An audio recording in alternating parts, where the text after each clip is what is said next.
If you reach Miami as Latin America, you've reached the promised land. I've heard people in Miami, El Salvadorians, saying, I want to go back. That is unheard of. You don't hear that, which is absolutely insane. But before I get to that, I actually want to pull up this article by Bloomberg, and it is a big "I told you so" moment by the president. And I think he said, I don't want to say "I told you so." I can't believe this.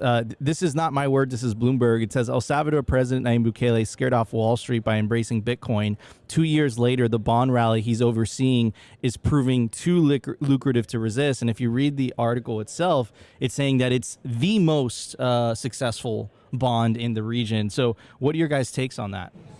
Right. Well, that's what he said he was going to do. He was going to improve the creditworthiness of the country, and by getting rid of the violence, you've got an entrepreneurial renaissance and boom. You've got a lot of foreign direct investment. Tourism is up 100%. So this is a great bond, and the bonds are up 70, 80% year on year. And we've always thought that we could help the country become debt-free by 2030.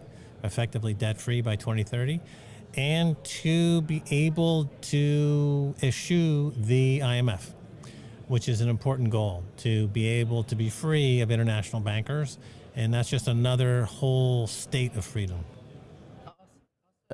Also, when I talk about statesman or a great leader, that is one of the most important qualities of a great leader, is to be unflinching in his resolve. And his resolve is unflinching. He is determined, and he saw the path, and he knew where he wanted to go. That's actually the phrase that first got me and Max to El Salvador. He said, where El Salvador is going is to the place we want to be. So that's a leader leading his people, right? A leader is supposed to persuade through great oratory ability, but they have to be unflinching. They have to be able to. That's the hardest part to have, because you have to have real strength of character to withstand that pressure, to withstand the mocking. And the mocking was relentless. We were there. Like, the mocking was relentless about Bitcoin. It was about the war against the gangs. And he was just calm as fuck. He was just he knew where he was going. He knew where El Salvador was going, and that it was the place he wanted to be, and that he knew the people would want to be. And sure enough, that's what you see now.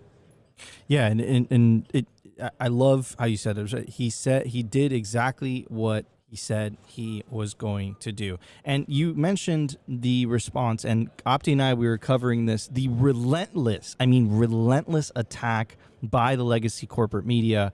The Economist came out with, if you would search El Salvador and you put El Salvador Economist on Google, right? It would just be Nayib Bukele is a danger to democracy. Nayib Bukele is a danger to democracy, et cetera, et cetera. You search China and The Economist, there was nothing. It was either neutral news about China or whatever news about China, right? It was nothing was mentioned about the Uyghurs. Nothing was mentioned about the fact that China doesn't even have democracy. And speaking of democracy, Nayib Bukele has the highest approval rating in the world, right? So you would think, do they really care about democracy, or is this more so about control? Max? Well, the experiment in El Salvador that's proven to be wildly successful is a threat to the status quo, and it's a threat to the fiat money world. And of course, they're going to be panicking at this point, and you can see the panic in their faces, that what if this becomes a model for the region? What if this becomes a model for the world? What if Bitcoin becomes global reserve standard? What if the fiat money world collapses?